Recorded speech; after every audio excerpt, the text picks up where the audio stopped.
Done deal. Done deal. So guys, welcome ulit sa aming vlog dito sa ATZ Custom Motorcycles. So ngayon, meron tayong i-release na BMW R90. The owner is none other than Patrick69. So actually wala siya dito, so iatid namin yung motor sa kanya sa BGC.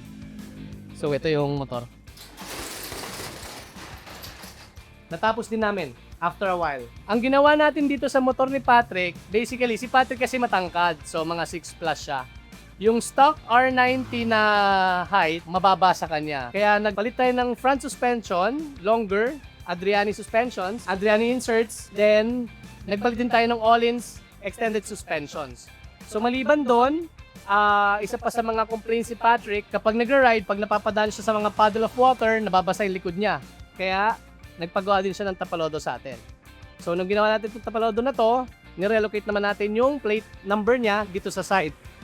So, maliban doon, gumamit na rin tayo ng integrated taillight, signal light dito sa likod para mas minimalist yung design ng kanyang motor. Tingnan nyo ang kanyang motor. So, hatid na namin to ngayong gabi. So, ito na. Beside me is Mr. Patrick69. Ayan, sinisipat pa niya yung ilalim ng motor. Ano masasabi mo? Sine-check ko eh. Yung ano eh. Di ba malinis? Bumagay na yung forma, bumagay pa yung height. Adjustable ba? Hindi adjustable yung forks. No, adjustable yan. Talaga yung ba? ano yan, na-adjust yan. Ito din. Oh, yeah, adjustable din yan.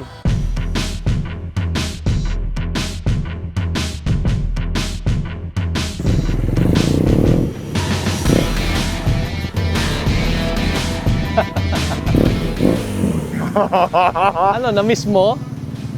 So, paano? Done deal? Done deal. Done deal. Oy, na-videoan ba? Done deal. Done deal.